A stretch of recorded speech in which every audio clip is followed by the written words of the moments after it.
আমার পরিকল্পনা হচ্ছে 36 ডেজে আমরা একটা স্বৈরাচারের পতন ঘটিয়েছি। তো আমি মনে করি যদি সদিচ্ছা এবং পরিশ্রম মানে করা যায়, আমরা আগামীতে অল্প যে কয়দিনই আছে আমরা আমাদের জন্য 36 ডেজ এনাফ, এবং এইটা আমরা জেনজিরাই 36 ডেজে আমরা এটা করে দেখাবো ইনশাল্লাহ। এটা আমার মনে হয় আমরা পারবো ইনশাল্লাহ। তো কালকে বিকালে আমাদের জোটের সিদ্ধান্তটা হলো, তারপরে জোটের সিদ্ধান্ত হওয়ার পরে সেখান থেকে আমাদের প্রত্যয়নপত্র দেওয়া, দলীয় বিভিন্ন কাগজপত্র দিতে দিতে রাত 11টা বেজে গেছে। এর মধ্যে আমি ফোন করে সবার সাথে কথা বলেছি এবং আমি ভোর 4টায় রওনা করেছি। এখন পর্যন্ত আমাকে আসলে জোটের প্রার্থী হিসেবে ফর্ম তুলতে বলা হয়েছে। এরপরে বাকিটা আসলে সিনিয়র লেভেল থেকে সিদ্ধান্ত আসবে ইনশাল্লাহ। যার জন্য সিদ্ধান্ত আসুক আমরা সবাই তার জন্যই কাজ করবো, যেহেতু আমাদের একটা জোট হয়ে গেছে। শহীদ পরিবার সব কভার করেছে এবং আমি তখন কাউকে আপনাদেরকে বলিও নাই, আমি নিজে বস্তা টেনে টেনে নিয়ে গিয়েছি এবং আমার মাথায় এটাই ছিল যে আমার বাচ্চার ঈদের খাবার, আমার বাচ্চার মুখে ঈদের ফিরনি ওঠার আগে যেন শহীদ পরিবারের বাসায় উঠে। তো আমি অতটুকুই আন্তরিকতা আমার আজীবন থাকবে।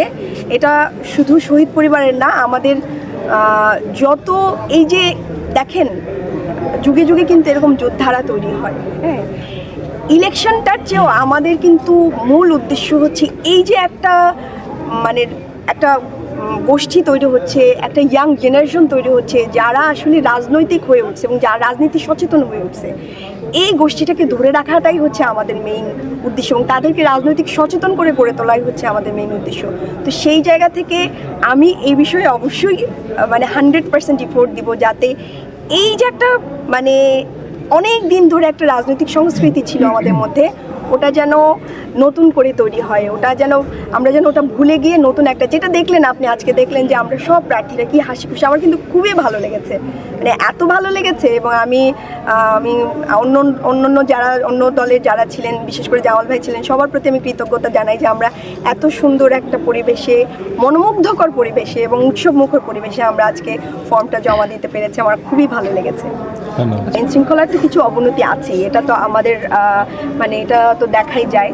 তো 100% আসলে কিন্তু আমাদের নির্বাচনটা করেই উঠতে হবে এবং এইভাবে খুবই উৎসবমুখর পরিবেশে করে উঠতে হবে। এই যে ইউনো সাহেব ছিলেন বা যারাই ছিলেন, তাদের কিন্তু আপনি দেখলেন যে মতো তাদের মনের যে আকাঙ্ক্ষাটা, এবং তারা সবাই কিন্তু আশাবাদী যে আমরা যদি ঠিক থাকি তাহলে আমাদের এটা করে ওঠা সম্ভব, খুব ভালোভাবেই করে ওঠা সম্ভব।